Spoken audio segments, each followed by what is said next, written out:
ફરી એકવાર રાજકોટમાં એક ગમખ્વાર અકસ્માતની ઘટના સામે આવી છે, જેમાં ગઈકાલે રાજકોટમાં ડમ્પર ચાલકે યુવતીને અડફેટે લીધી હતી અને યુવતીનું તે ઘટના સ્થળે જ મોત થયું હતું। અને પછી જ્યારે કોઈ અકસ્માત થાય છે ત્યારે સવાલો ઊભા થાય છે કે આ વાહનોને એન્ટ્રી કોણ આપે છે? તો આ ટ્રક ચાલકો ધોળા દિવસે શહેરમાં કઈ રીતે ઘૂસી આવે છે?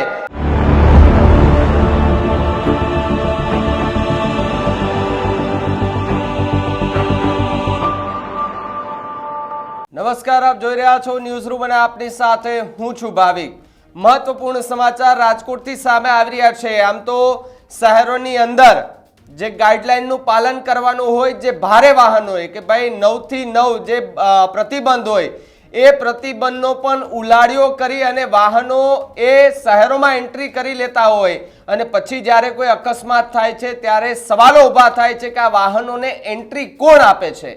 જ્યારે આરટીઓ ઉપર વાત આવે, તંત્ર ઉપર વાત આવે ત્યારે એ માત્ર ને માત્ર જ્યારે કહી શકાય કે ચેકિંગ કરવાનું હોય ત્યારે 2 ઘડીનું ચેકિંગ કરતા હોય, પરંતુ એ બાદ ચેકિંગ નથી થતું। ત્યારે ફરી એકવાર રાજકોટમાં એક ગમખ્વાર અકસ્માતની ઘટના સામે આવી છે, જેમાં ગઈકાલે રાજકોટમાં ડમ્પર ચાલકે યુવતીને અડફેટે લીધી હતી અને યુવતીનું તે ઘટના સ્થળે જ મોત થયું હતું। આખી આ ઘટના છે તે રાજકોટના હનુમાન મઢી ચોક આવેલો છે ત્યાં આગળ બની હતી। એમના સીસીટીવી પણ સામે આવ્યા છે કે જ્યાં ધોળા દિવસે પ્રતિબંધ છતાં શહેરમાં દોડી રહ્યા છે ડમ્પર। આ કહેવાય ને કે ધોળા દિવસે મોત દોડી રહ્યું છે। આખા મુદ્દાને લઈને રાજ્યસભાના સાંસદ રામ મોકરિયાએ પણ આ ઘટનાને લઈને મૌન તોડ્યું છે અને કહ્યું છે કે આરટીઓના અધિકારીઓએ પણ સમજવાની હવે જરૂર છે। તે પ્રકારની વાત રામ મોકરિયાએ કરી છે। શહેરમાં ઓવરલોડ વાહનો ચાલે છે, આ વાત રામ મોકરિયાએ પણ સ્વીકારી છે। એક પ્રેસ કોન્ફરન્સમાં આખે વાત કરી છે। સાથે જ રામ મોકરિયાએ કહ્યું કે આપણા હાઈવે ફોરેન જેવા નથી, અહીંયા અકસ્માતો થઈ રહ્યા છે। જે ઘટના બની છે એ ખૂબ જ દુઃખદ ઘટના છે। એક પરિવારે આધાર સ્તંભ ગુમાવ્યો હોવાની વાત રામ મોકરિયાએ કરી છે। ટ્રાફિક પોલીસે કડક પગલાં છે તે લેવા જોઈશે, તે પ્રકારની વાત રામ મોકરિયાએ કરી છે। મનાય હોવા છતાં સિટીમાં બેફામ ટ્રકો ચાલતા હોવાની વાત પણ રામ મોકરિયાએ સ્વીકારી છે। આરટીઓ માત્ર ડ્રાઈવ સમયે જ ધ્યાન આપતી હોવાની વાત પણ રામ મોકરિયા છે। તેને રાજ્યસભાના સાંસદ જો કહેતા હોય કે આરટીઓ માત્ર જ્યારે ડ્રાઈવ હોય ત્યારે આ વાત કરતા હોય અને ડ્રાઈવ સમયે ચેકિંગ ધરતા હોય હાથ, અને ઘટના બન્યા પછી અધિકારીઓએ મૌન ધારણ કર્યું છે। વેદના માત્ર જેને સ્વજન ગુમાવ્યું હોય એને જ ખબર હોય, એ પ્રકારની વાત રામ મોકરિયા છે તેના દ્વારા કરવામાં આવી છે। આ જે દ્રશ્યો તમે જોઈ રહ્યા છો કે જેની અંદર એક કરુણ દ્રશ્યો કે જેમણે માએ એક દીકરી ગુમાવી છે, એક બાપે દીકરી ગુમાવે, એક પરિવાર એક દીકરી ગુમાવે, આધાર સ્તંભ ગુમાવ્યો છે। એ ડમ્પર ચાલકો કે એમને મનાય હોવા છતાં પણ એ બેફામ શહેરોમાં દોડી રહ્યા છે, એમને કોઈ કહેવા વાળું નથી। એ રખડતું મોત ક્યારેય પણ કોઈ પણનો જીવ લેવા માટે તૈયાર થઈ જાય છે। રાજકોટમાં જ્યારે સિટી બસ જેવી એ બીઆરટીએસ બસમાં આપણે ત્યારે જોયું હતું કે બેફામ એ બસ ચાલકે કેટલા લોકોનો જીવ લીધો હતો, ત્યારે ફરી એકવાર એવી ઘટના આવી છે કે જેમાં ડમ્પર ચાલકે એક યુવતીને અડફેટે લેતા અત્યારે ચકચાર મચી ગઈ છે ને તેની ચર્ચા હવે એ રાજકોટના રાજકારણીઓ પણ કરી રહ્યા છે ને કહી રહ્યા છે કે આરટીઓએ જે કામગીરી કરવાની હોય એ કામગીરી નથી થતી, અને જો કામગીરી થતી હોય તો આ ટ્રક ચાલકો ધોળા દિવસે શહેરમાં કઈ રીતે ઘૂસી આવે છે, કોની નજર હેઠળથી ઘૂસી આવે છે, અનેક સવાલો ઊભા થઈ રહ્યા છે।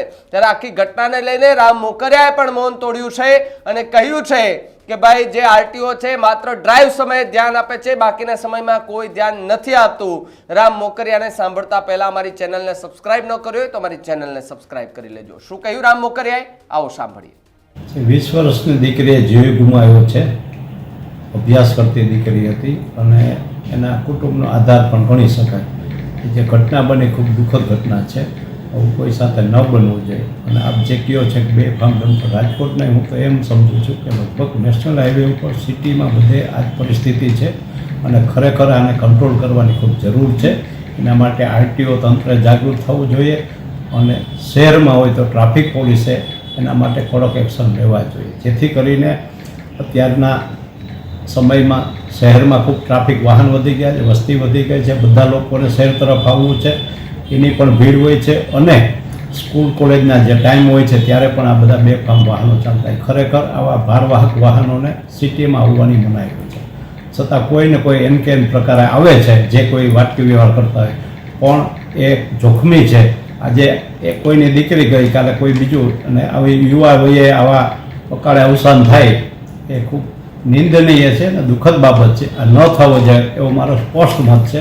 વધારામાં એવું કહું છું કે આ જ ડમ્ફરો છે એ હાઈવે ઉપર પણ ખૂબ સ્પીડમાં, દાખલા તરીકે તમે ચોટીલાથી લીંબડી કે અમદાવાદ વચ્ચે જોશો તો બે ફાર્મ ચાલતા હોય છે, ક્યાંક એમાં પોલીસ લખેલું હોય, ક્યાંક કોઈકનું બીજાનું નામ લખેલું હોય, અને એને આરટીઓવાળા બે ફાર્મ ચલાવવા દે, રોકતા નથી. ક્યારે રોકે? માત્ર જે દિવસે ડ્રાઈવ રાખવી હોય ત્યારે. અને એ ડ્રાઈવ રાખે છે તે એક દિવસ પૂરતું થાય છે, પછી બીજા દિવસથી એનું પણ સંગઠન હોય, એની પણ કેપેસિટી હોય. આ 9 થી 9 દરમિયાન શહેરની અંદર પ્રવેશી શકતા નથી. આમ છતાં બેફામ બધાને ખબર છે, આખા સિટીમાં બેફામ રીતે ચાલે છે.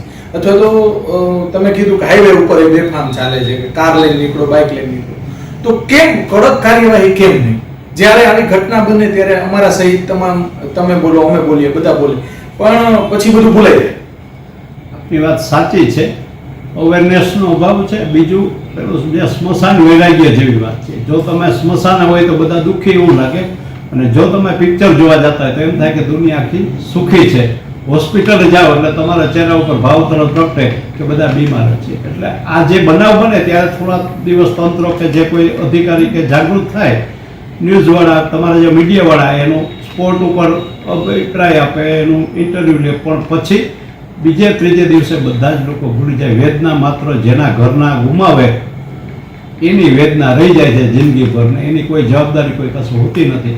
વીમા કંપનીઓ પણ ઘણી વખત હાથ ઊંચા કરી દે છે, અથવા તો એનો જે પૂરતો વીમાના કાગળ ન હોય અથવા વીમો ભરેલો ન હોય ત્યારે પણ મુશ્કેલીઓ થાય છે. આ તંત્ર નિવારવા માટે આરટીઓએ ખાસ અને પોલીસ ડિપાર્ટમેન્ટે ખરેખર આને માનવીય અભિગમ રાખી અને કોઈની કિંમતી જિંદગી અસ્તો ન થાય એના માટે કડક પગલાં ભરવા એવી હું વિનંતી કરું છું બંને ડિપાર્ટમેન્ટ. ક્યારેક આ મોબાઈલ ચાલુ હોય ને સ્પીડમાં જતા હોય એના હિસાબે પણ ધ્યાન ન થાય.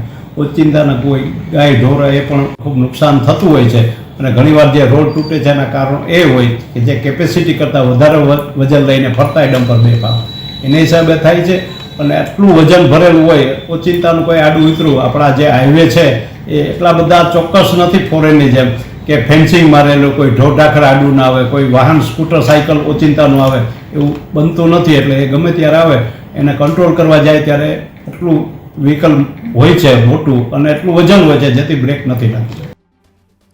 તો જે પ્રમાણે રાજ્યસભાના સાંસદ રામ મોકરિયાએ પણ સ્વીકાર્યું છે કે આરટીઓની જે કામગીરી હોય છે એ કામગીરી માત્ર ને માત્ર ડ્રાઈવ સમયે જ અધિકારીઓ કરતા હોય છે, બાકીના સમયમાં એ ક્યાં ટાઈમપાસ કરતા હોય છે કોઈને નથી ખબર. પરંતુ એક તરફ એ કટકીઓ કરવામાંથી પોલીસ ઊંચી આવી નથી, અને બીજી તરફ આવા અકસ્માતો થાય છે ત્યારે એમની પાસે કોઈ જવાબ નથી હોતા. એક બાજુ એ કટકી કરવામાં વ્યસ્ત હતા ત્યારે અહીંયા એક ખૂબ મોટો અકસ્માત થાય છે ને એક યુવતી કે જેનું કરુણ મોત થાય છે.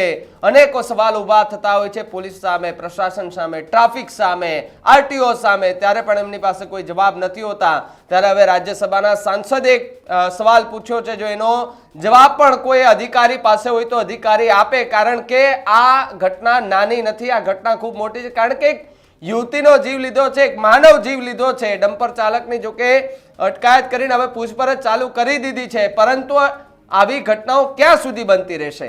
જેમ કે જે નિયમો બનાવવામાં આવેલા હોય છે કે ભાઈ ટ્રક ચાલકોએ આટલા સમયથી આટલા સમય સુધી સિટીમાં પ્રવેશ ન કરવો, છતાં પણ બેફામ રીતે ટ્રકો સિટીમાં ચાલે છે, અકસ્માતો થાય છે, બેફામ રીતે ટ્રકો હંકારાય છે, છતાં પણ એમની ઉપર કેમ કોઈ બ્રેક નથી લાગતી? કેમ એ અધિકારીઓનું કોઈ માનતું નથી?